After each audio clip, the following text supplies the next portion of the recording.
নাগরিক ভাবনা সংবাদ শিরোনামে সবাইকে স্বাগতম। নাগরিক ভাবনা প্রতিদিনের শিরোনাম। প্রকল্পের টাকা খরচ করে চালানো হচ্ছে মেট্রো রেল।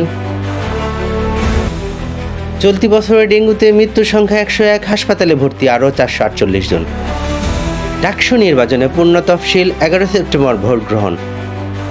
শিক্ষার অস্বাভাবিক খরচে বিপাকে শিক্ষার্থীরা। টাকা ছাপানোতে বছরে ব্যয় 20,000 কোটি টাকা। সাংবাদিক সুরক্ষা আইন প্রণয়ন, অপরাধীদের জনসম্মুখে ফাঁসির রায় কার্যকর করতে হবে, গাউসুর রহমান। ট্রাভেল ব্যাগে যুবকের 8 টুকরা লাশ, স্ত্রীকে নিয়ে কটূক্তি করায় খুন। ঝুঁকিপূর্ণ সাংবাদিকতা পেশা, গণমাধ্যমের স্বাধীনতা নিয়ে উদ্বেগ। মাজার মসজিদে হামলা সহ করা হবে না, ধর্ম উপদেষ্টা।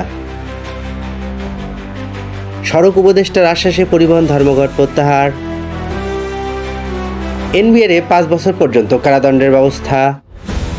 গণঅভ্যুত্থানের লুট হওয়া অস্ত্রের খোঁজ দিলে মিলবে পুরস্কার। নিউ মার্কেটের 3 দোকান থেকে 1100 অস্ত্র উদ্ধার, 9 জন রিমান্ডে। পক্ষপাতিত্বের সুযোগ নেই, নির্বাচন কমিশন সানাউল্লাহ। গাজায় একদিনে ঝরল আরও 72 প্রাণ। এবং লেবাননের হারে এশিয়া কাপের মূল পর্বে বাংলাদেশ নারী ফুটবল দল। 10-এর কথা জানতে ও জানাতে পাশে থাকুন নাগরিক ভাবনা পরিবারে। আনোয়ার হোসেন বকুল, মাল্টিমিডিয়া, নাটোর জেলা প্রতিনিধি।